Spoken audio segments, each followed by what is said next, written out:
સ્થાનિક સ્વરાજની ચૂંટણી પહેલા સુરત મહાનગરપાલિકા સુરતીઓ પર મહેરબાન થયું। સુરતમાં બાકી મિલકત વેરા પરના વ્યાજ પર માફી આપવાનો નિર્ણય લેવામાં આવ્યો। સ્ટેન્ડિંગ કમિટીના ચેરમેને સો મોટો દરખાસ્ત કરી 266 કરોડના વ્યાજમાંથી માફી આપવાનો નિર્ણય લીધો છે।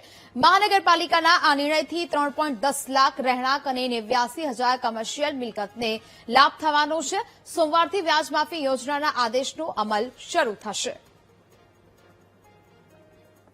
મહાનગરપાલિકાને આ વર્ષે ચૂંટણી આવવાની છે અને ચૂંટણી આવતા પહેલા સુરત મહાનગરપાલિકાના શાસકો દ્વારા એક મહત્વનો નિર્ણય કરાયો છે। એક સુઓ મોટો એક દાખલ કરાયો છે, જેમાં વ્યાજ માફી મોટા પ્રમાણમાં આપવામાં આવી રહી છે। ત્યારે સુરત મહાનગરપાલિકાના મેયર આપણી સાથે જોડાયા છે, તેઓની સાથે વાત કરીશું।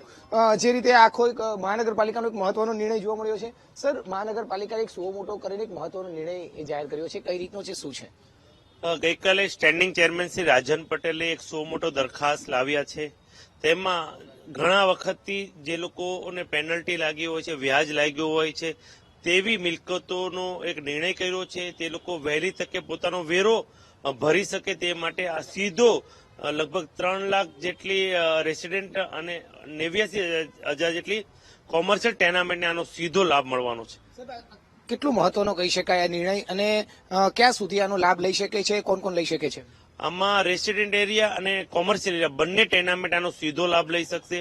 જે લોકોને મોટી પેનલ્ટી લાગી હશે, વ્યાજ લાગી હશે, તેમાં એની ટકાવારી પ્રમાણે એમાં માફી આપવામાં આવ્યો છે અને પ્રજાહિતમાં આ નિર્ણય લીધો છે। હું આપની ચેનલના માધ્યમથી સ્ટેન્ડિંગ ચેરમેનશ્રીને પણ ખૂબ ખૂબ અભિનંદન પાઠવું છું। સર, કેટલી આવક થઈ શકે છે આ વ્યાજ માફીના એના કારણથી? વ્યાજ માફીમાં આવક તો નહીં થાય, પણ આમાં પ્રજાને આનો સીધો લાભ મળવાનો છે।